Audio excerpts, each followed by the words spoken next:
Assalamualaikum warahmatullahi wabarakatuh. Bismillahirrahmanirrahim. Alhamdulillahi rabbil alamin. Wassalatu wassalamu ala asyrafil mursalin Sayyidina wa maulana Muhammad wa ala alihi wa sahbihi ajma'in. Amma ba'd.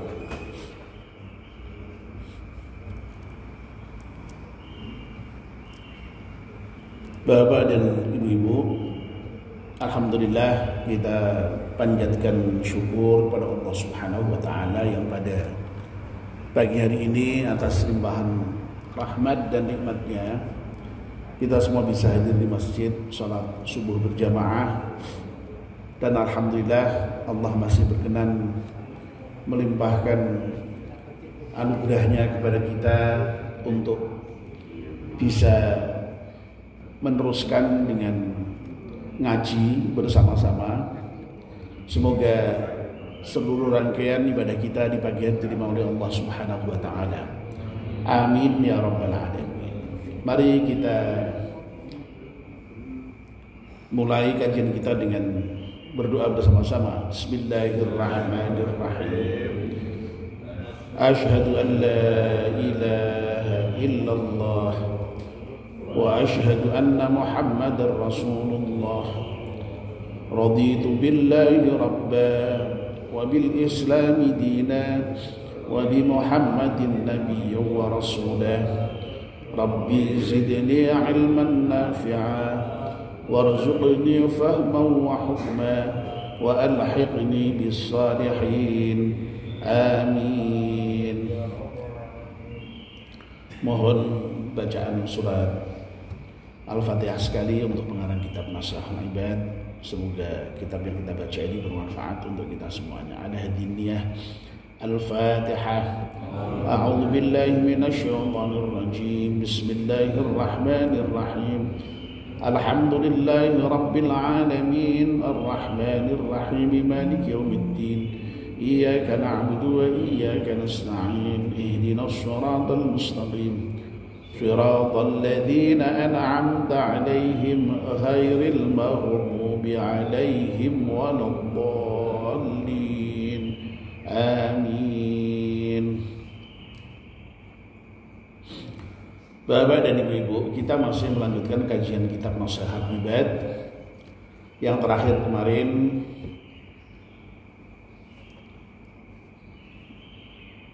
kita sudah mulai membicarakan makalah yang ke-12 dari bab rubai. Makalah yang ke-12 dari bab rubai ini merupakan salah satu firman Allah yang diwahyukan kepada salah seorang nabi dari nabi-nabi Bani Israel. Yang pertama, sumtuka anil batil li sawmun. Diammu dari hal-hal yang batil, ya, barang-barang yang tidak membawa manfaat sama sekali, ya. Li untukku, di sini untuk Allah tentu saja maksudnya. Saumun, pahalanya itu seperti pahala ibadah puasa. Wa hifdzukal jawarih 'anil maharimi li salatun. Dan menjagamu dari anggota tubuh,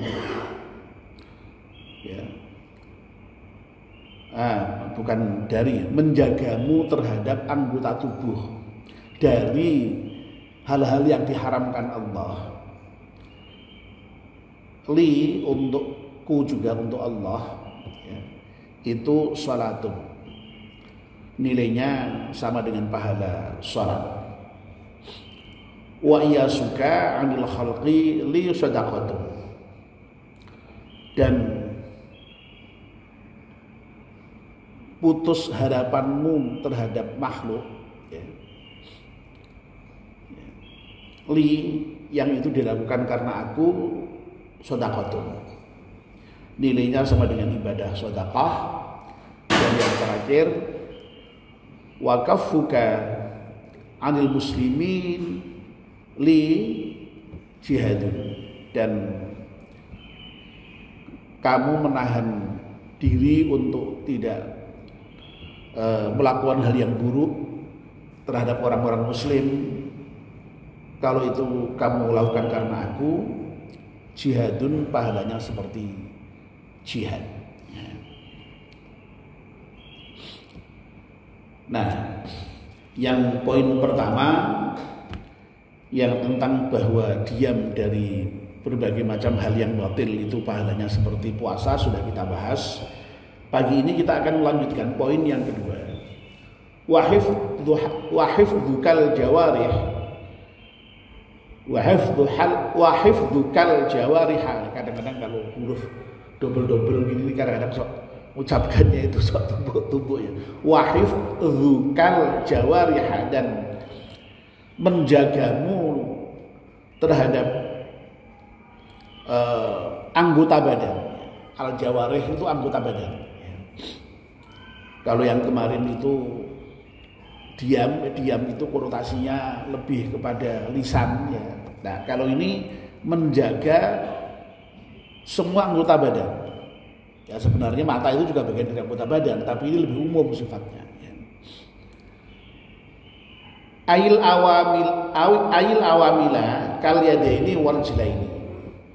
Maksudnya yang menjaga perbuatan-perbuatan yang dilakukan oleh kedua tangan maupun kedua kaki, anil maharimi, dari hal-hal yang haram, li, untukku, yang kamu lakukan itu semua adalah dalam rangka untukku, untuk Allah. Sholatun, itu merupakan amal yang pahalanya dinilai sama dengan sholat. Ai ajruhu, maksudnya ya, sholatun di sini ya pahalanya itu ka'ajris sholati, sebagaimana pahala melakukan sholat atau melaksanakan sholat.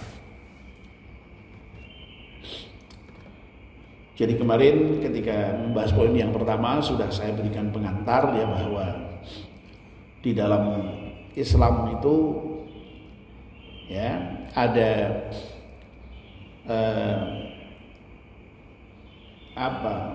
konsep tentang bahwa ibadah itu ternyata dengan bersikap pasif saja itu sudah mendapatkan pahala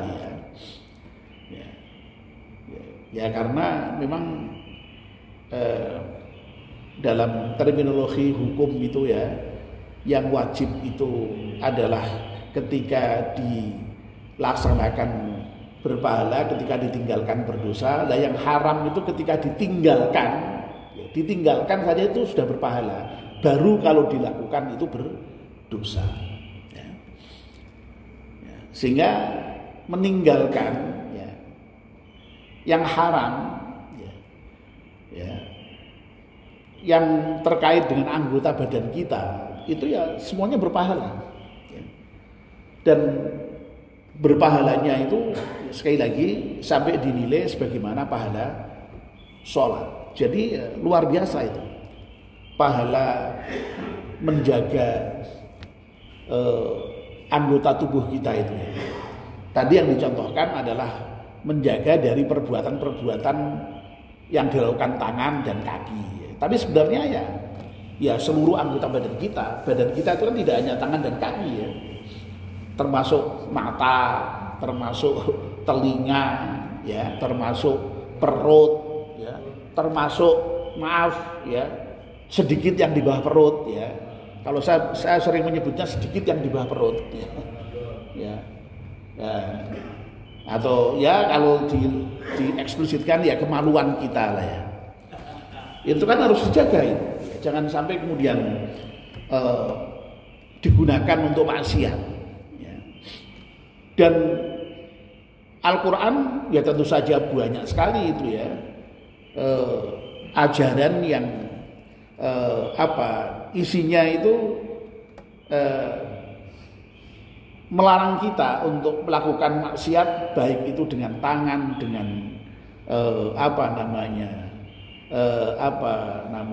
ya, dan anggota badan yang lain tadi ya. Ya meskipun larangannya tidak harus selalu dalam bentuk kemudian dilarang gitu, enggak. Seringkali Allah kemudian misalnya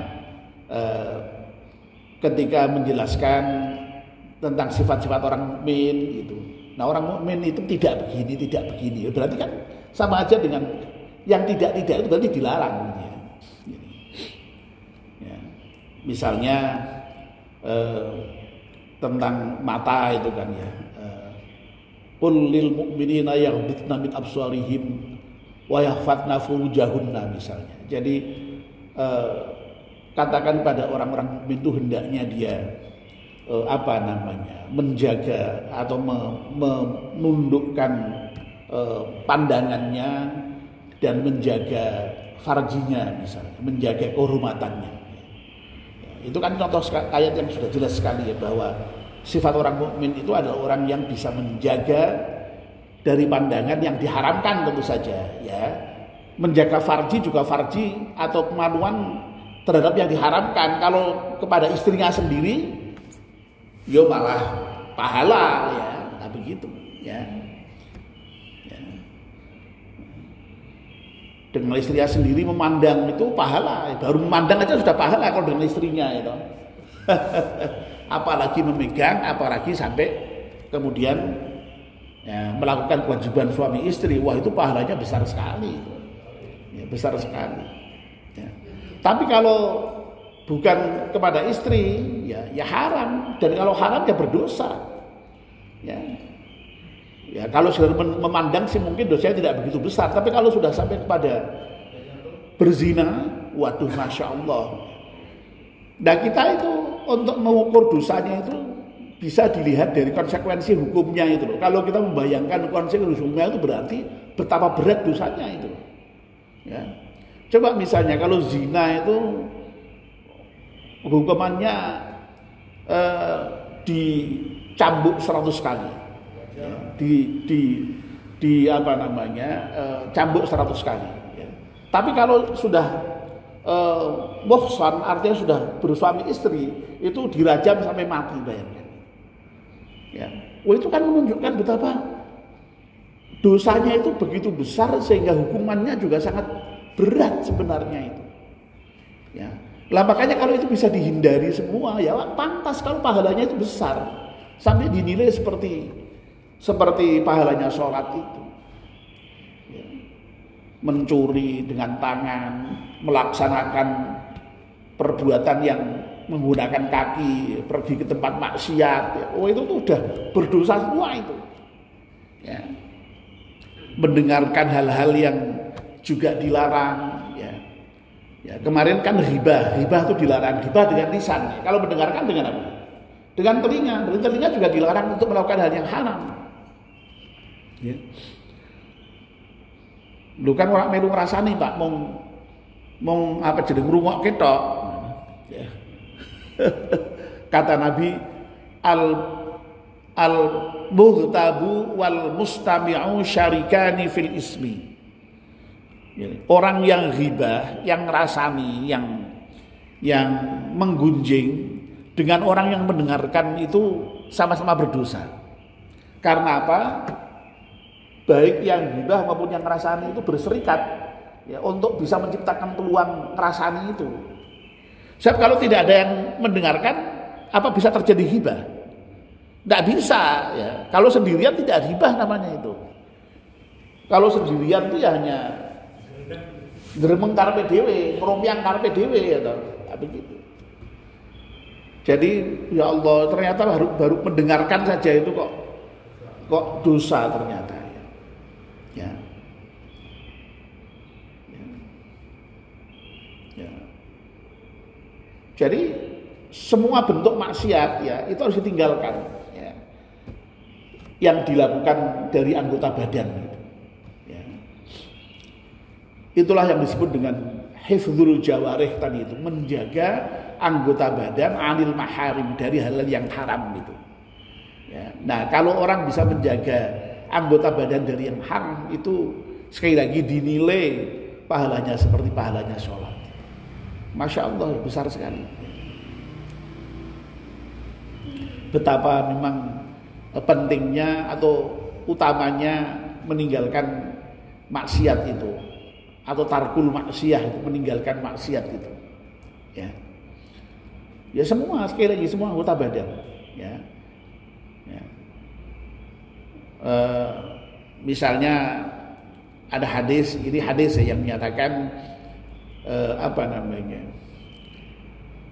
di antara ciri keimanan seseorang itu adalah dengan melihat apakah tetangganya itu merasa aman enggak terhadap gangguannya. Ya. Nuwun sewu ya, kalau ada orang dalam kehidupan bertetangga kok tetangganya itu merasa tidak aman, Masya Allah, itu sudah dianggap, kata Nabi, la yu'min, tidak sempurna iman. Jadi menjaga ya. Wah, padahal Masya Allah ya, kemungkinan terjadi kadang-kadang tidak kita sengaja itu, ternyata tetangga bisa merasa terganggu. Wah, ini makanya kita, ya Allah, kalau hari raya itu butuh untuk minta maaf kepada tetangga itu ya karena itu ya toh. Makanya di RT sampai diadakan halal bihalal, di RW ada halal bihalal. Ya, kalau perlu kita berkunjung ke rumahnya ya. Ya, itu sangat mungkin ya, dimungkinkan untuk terganggunya tetangga itu. Apalagi kalau sengaja mengganggu ya. Ya. Ya kalau tidak sengaja mengganggu ya mudah-mudahan Allah ampunkanlah ya. Tapi kalau sengaja itu Masya Allah ya. Ya. Jangan sampai ya. Nah, itu semua perbuatan-perbuatan al-jawarih ya. Ya. Jadi anggota badan yang banyak tadi itu ya, jumlahnya, karena anggota badan kita itu banyak, perut ya supaya dijaga tidak makan barang yang haram ya. Wah, itu sekali lagi kalau itu bisa dilakukan, waduh, nilainya itu sekali lagi sama dengan sholat ya. Jadi menjaga itu kan pasif ya, tapi ya sebenarnya tidak pasif lalu pasif total juga tidak ya. Itu pasti ada niat ya, ada satu dorongan jiwa yang kuat ya untuk tidak melakukan itu ya. Jadi yang pasif itu sebenarnya meskipun kalau dilihat begitu pasif begitu, tapi sebenarnya juga aktif juga ya, aktif jiwanya menjaga betul itu. Ya. Ya. Ingat ya teori Al-Ghazali tentang hubungan antara jiwa dan raga itu ya. Ya. Kalau dulu Pak Rihador pernah memberikan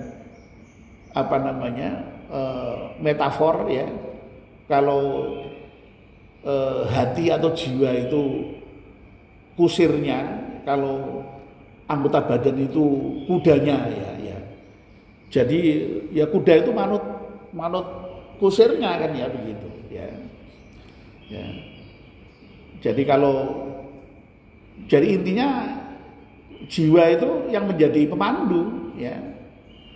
Ya. Dalam metafor yang lain, Al-Ghazali mengumpamakan hati itu panglimanya ya. Sementara anggota badan itu bala tentaranya. Nah, bala tentara itu kan tidak mungkin melakukan katakanlah ya apapun juga tanpa komando panglimanya ya. Jadi di sini memang sekali lagi antara anggota badan dengan jiwa itu sangat erat ya, dan oleh karena itu sebenarnya apa-apa yang muncul yang kemudian berupa maksiat yang dilakukan badan itu sebenarnya sumbernya ya jiwa juga ya. Ya. Makanya lalu menahan hawa nafsu ya, mengendalikan nafsu itu menjadi sangat penting memang. Karena semua perbuatan yang dilakukan oleh raga yang berupa maksiat itu semua munculnya dari dorongan jiwa, itu dorongan nafsu. Nah lagi-lagi orang yang bisa menahan nafsunya itu juga oleh Allah diberi pujian luar biasa. Wa amma man khafa maqama rabbih wa nahan nafsa 'anil hawa fa innal jannata hiyal ma'wa. Yang sering dibaca Pak Ki Bisri karo ngimami itu ya. Dan ada pun orang-orang yang takut kepada Tuhannya lalu dia kemudian mau menahan hawa nafsunya dari keinginan-keinginan yang buruk-buruk itu ya. Wah itu tempat balasannya, tempat tinggalnya nanti adalah surga ya. Ya ini ya. Jadi makanya sebenarnya tarkul ma'asi, meninggalkan maksiat, atau hifdzul jawarih, menjaga menjaga anggota badan dari maksiat ya, itu ya lagi-lagi sumbernya itu jiwa. Makanya kenapa kok kalau dalam pendekatan tasawuf itu lalu kemudian akhlak itu kok lalu kemudian penting untuk melakukan tazkiyatun nafas ya, pensucian jiwa. Jadi yang digarap dulu itu jiwanya itu. Bagaimana jiwa itu kemudian betul-betul dibersihkan dari berbagai macam kotoran ya, dari berbagai macam hal yang tidak baik itu, yang kemudian lalu ya ketika tampil di dalam perilaku yang baik ya. Nah, kalau jiwanya jiwa yang kotor ya, yang tampil kemudian ya perbuatan-perbuatan yang maksiat tadi itu. Nah makanya ini tazkiyatun nafs itu menjadi penting. Ya, qad aflaha man tazakka, berbahagialah orang-orang yang bisa melakukan pensucian jiwanya itu. Wa qad khaba man dassaha, dan sungguh merugi orang-orang yang mengotori jiwanya itu. Ya. Ya. Nah ini hubungan antara jiwa dan raga, supaya sekali lagi raga itu tidak terjatuh pada maksiat tadi. Lah kalau tidak maksiat, sekali lagi pahalanya besar. Ya, nanti sampai Allah kemudian membalas dengan surga itu. Dan dalam hadis ini pahalanya itu sampai disejarkan dengan pahala sholat, ibadah yang merupakan ibadah yang boleh dikatakan paling utama itu. Ya, karena nanti seluruh ibadah kita itu kan yang dinilai sholatnya dulu itu ya. Nah, itu. Nah ini ternyata Masya Allah itu orang bisa dengan meninggalkan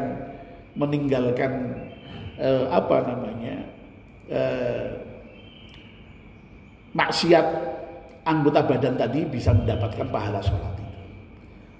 Nah, yang menarik ya, di sisi yang lain ya, kalau tadi maksiat yang tidak dilakukan dari berbagai anggota badan tadi itu bisa menimbulkan pahala seperti pahalanya sholat. Nah sholat sendiri itu sesungguhnya juga memiliki manfaat untuk bisa mencegah dari perbuatan yang jahat, perbuatan maksiat ya. Saya kira kita semua pernah dengar lah, bahkan mungkin ada yang hafal itu ya. Dan saya yakin banyak yang hafal itu, inna sholata tanha anil fahsyai wal munkar. Apal itu ayat pendek yang itu sering pulang para kiai. Inna sholata tanha anil fahsyai wal munkar. Sesungguhnya sholat itu bisa mencegah dari perbuatan keji dan munkar, fahsya dan munkar. Ya menarik kan jadinya kan ya. Jadi makanya wajar kalau kemudian orang yang bisa meninggalkan perbuatan keji dan mungkar itu kok mendapatkan pahala senilai pahala sholat itu, karena sholat sendiri itu kan kemudian bisa mencegah perbuatan keji dan mungkar. Ya. Al-fahsya itu perbuatan keji. Keji itu konotasinya yang kotor ya, terutama kaitannya dengan perbuatan-perbuatan yang sifatnya itu pornografis itulah ya. Ya, dengan zina termasuk fahsya itu ya. Nah, kalau mungkar itu kalau secara harfiah ya artinya itu yang diingkari ya, yang diingkari kejahatan berarti. Yang seringkali dimensinya itu sosial. Ya, jadi kalau fahsya itu biasanya agak lebih ke dampaknya ke individu, tapi kalau fahsya itu sudah sosial gitu. Dosanya dosa sosial itu fahsya itu. Ya. Lah kedua-duanya itu harus dihindari bagi seorang mukmin itu. Ya, jangan sampai melakukan yang fahsya dan mungkar itu, yang keji dan yang mungkar itu. Lah itu ternyata bisa dicapai kalau kita sholat. Ya. Nah yang repot kan kemudian nyatanya sholat, ya kok masih berbuat keji dan mungkar. Lah itu gimana itu? Apa firman Tuhan yang salah? Apa sholatnya yang memang tidak benar, kan begitu jadinya itu kan ya. Ada dua kemungkinan. Nah kemungkinan yang pertama tidak mungkin. Allah itu shadaqallahul azim, maha benar dengan segala firman-Nya. Berarti yang paling mungkin ya memang ya ketika sholat itu tidak bisa betul-betul menghayati makna sholat itu, sehingga ya lalu boleh dikatakan jadi sholatnya itu ya hanya sekedar memenuhi kewajiban ya jadi tidak bermakna jadinya begitu. Seperti kemarin puasa ya, puasa itu sendiri ternyata memang ya dengan puasa itu mestinya orang ya tercegah itu dari perbuatan-perbuatan yang keji dan mungkar tadi itu. Orang puasa itu juga harus puasa lisannya, puasa anggota badannya ya. Begitu. Itu tinjauan sofistiknya seperti itu ya. Kalau sekedar fikih sih memang orang puasa ya sekedar sekedar menahan lapar dan haus serta menahan hubungan seksual, itu fikih selesai ya. Sholat juga begitu, asal sudah jengkulat-jengkulit memenuhi syarat dan rukunnya ya sah ya. Tapi dalam sisi lain kalau kita mendekatinya dengan pendekatan yang tasawuf atau sufistik itu ya, itu mestinya sholat itu ya tidak hanya kok memenuhi sekedar syarat dan rukunnya, tetapi ya dihayati betul, yang kemudian dengan menghayati sholat itu kemudian dampaknya sampai kemudian bisa mencegah perbuatan keji dan mungkar itu ya. Nah dengan demikian sebenarnya nyambung ya. Jadi makanya kita bisa pahami dengan baik lah, yaitu mengapa kok lalu yang namanya orang yang bisa meninggalkan hal-hal yang haram yang dilakukan oleh al-jawarih ya, oleh seluruh anggota badan itu, kemudian pahalanya oleh Allah dinilai sebagai pahala seperti melakukan sholat, itu saya kira bisa dipahami dengan sepenuhnya. Dan itulah memang kemurahan Allah. Allah itu maha murah ya, memberikan pahala itu tidak tanggung-tanggung ya. Nah, oleh karena itu ya makanya ya, jadi ya mudah-mudahan kita itu senang ya dengan diberi ini kan semacam kayak promosi itu ya, promosi ya, seperti itulah ya, pusat-pusat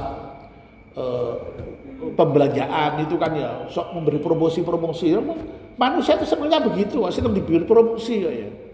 Ya. Jadi biar tertarik maksudnya biar tertarik, biar gemar untuk beramal soleh, biar gemar untuk beribadah ya. Meskipun sebenarnya lagi-lagi kalau dalam hal tinjauan sufi juga kita tuh ibadah kok kaya wong dagang ya, kok selalu dilihat dari untung ruginya. Nah untungnya banyak ada kayak gelem, nah ora ya. Loh, tapi katanya Allah sendiri begitu memang. Allah itu sering kali dalam Al-Quran sekalipun itu malah ada yang eksplisit itu. Apakah kamu mau saya tunjuki perdagangan yang kamu tidak akan pernah rugi? Ya. Hal adullukum ala tijaratin tunjikum min adzabin alim. Mau aku tunjuki kamu perdagangan yang disebut Allah itu dengan istilah perdagangan itu untung rugi memang itu, yang bisa menyelamatkan kamu dari siksa neraka. Begitu ya. Jadi tidak salah kalau kita itu kemudian beramal baik kemudian dengan mengharapkan pahala Allah, tidak salah. Ya memang pada level tertentu kalau tinjauan sofistik itu ya ibadah terus ibadah wae, rak sak mikir pahalane apa ya. Yang penting dengan ibadah itu insya Allah Allah ridho, Allah suka dengan kita, itu sudah lebih dari cukup gitu ya, lebih dari pahala dalam bentuk apapun dan seberapapun dengan ridhonya Allah itu. Makanya yang penting itu ridhonya Allah itu. Ya kalau kita sudah sampai tahap yang seperti itu pasti lebih bagus ya. Tapi sekali lagi kalau kita ketika beribadah kok masih berharap pahala itu tidak salah ya, tidak salah. Yo, ewadini kita dinilai kok ibadahnya masih seperti ibadahnya seorang pedagang atau seorang budak ya. Ya tidak apa-apa, yang penting asal mendapatkan apa namanya tadi itu ya, Allah senang dengan kita, itu sepenting itu aja ya, begitu ya. Baik, saya kira begitu Bapak ya untuk pagi ini ya. Berarti sampai dengan sekarang 2 poin sudah kita bicarakan ya, masih ada 2 poin lagi, yaitu tentang memutus harapan dari makhluk ya. Itu dinilai sebagai sedekah, dan menjaga perbuatan yang menyakitkan itu dinilai sebagai jihad. Insya Allah akan kita bahas pada pertemuan yang berikutnya. Terima kasih atas perhatiannya, mohon maaf atas segala kekurangan. Mari kita akhiri dengan berdoa bersama-sama. Bismillahirrahmanirrahim. Wal 'ashri innal insana lafi khusrin illa alladziina aamanu wa 'amilus shalihaati wa tawassaw bil haqqi wa tawassaw bis sabr. Subhanakallahumma wa bihamdika asyhadu an la ilaha illa anta astaghfiruka wa atubu ilaik. Wassalamualaikum warahmatullahi wabarakatuh.